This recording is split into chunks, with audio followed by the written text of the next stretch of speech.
Hi, my name is Ashish, and in this video we will see how to create and configure retention policies for data lifecycle management in Microsoft Purview. I will just quickly log on to the portal and take it from there. I am logged on to the portal, and you need to log on to purview.microsoft.com. Look for data lifecycle management, and under policies click on retention policies. Why do we use a retention policy? We use a retention policy to manage the data of the organization by deciding proactively whether to retain that data or to delete that data, or retain and then delete the data. So retention policy will help us do this very efficiently by assigning the same retention settings at the container level to be automatically inherited by the content in that container. For example, all items in the SharePoint sites, all email messages in user exchange mailboxes, all channel messages for Teams that are used with Microsoft Teams. And if you're not sure whether to use a retention policy at the container level or a retention label at the item level, you need to get in deep read for retention policies and retention labels, how they work, and then also make sure that you have correct permissions to create and edit the retention policies.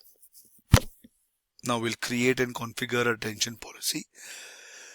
Well, a retention policy can support multiple services that are identified as locations in the retention policy, but we cannot create a single retention policy that includes all the supported locations. For example, if you are creating a retention policy for Exchange mailboxes, you cannot use the same retention policy for Exchange public folders or team channel messages or SharePoint site.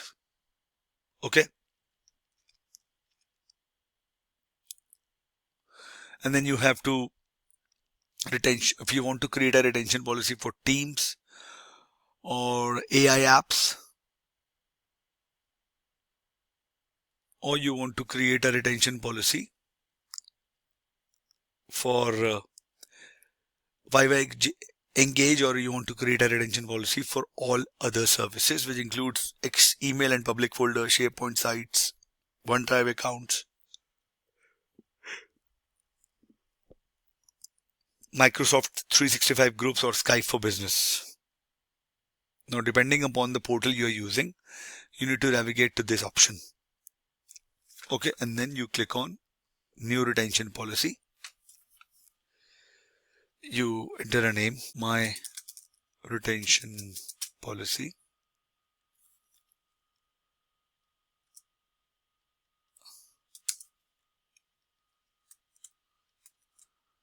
And you click on Next.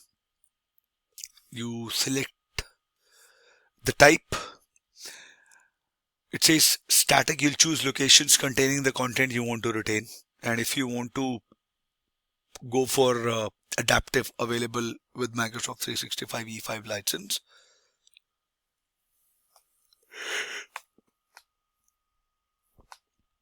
so this adaptive policy scope rely on the user, as mentioned, SharePoint site and Microsoft 365 group attributes that you define to determine what content is retained. Okay, let's say we go with static. Now these are the retention settings. Choose where to apply this policy: Exchange mailboxes, SharePoint Classic, OneDrive accounts. See, how am I able to do this in a single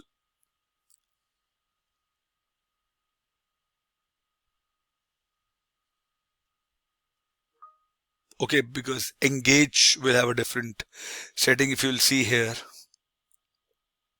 right, you cannot add Exchange Engage here. All the other things you can do it.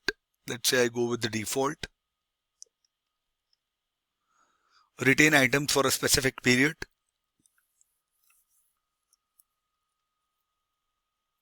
Where items were created.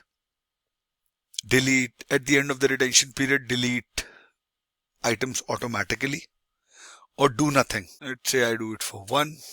It can do for 1 year as well. Or you can also retain items forever, only delete items when they reach a certain age. Let's say if you select this option, delete items older than 1 month, you can set it to 0. Delete content based on when items were created. Okay, and you click on next,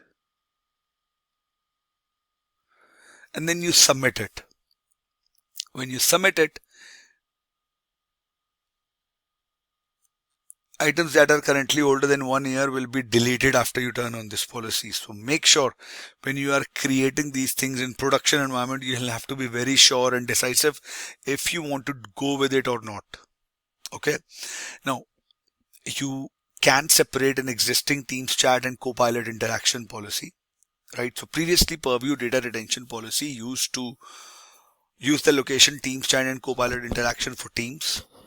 Now, as of January 2025, Purview has unique retention policy locations for Teams chat and interaction with Copilot and AI apps, and we can separate existing Teams chat from Copilot interactions, and we can create new retention policies scoped to AI app interactions that are removed for existing policies.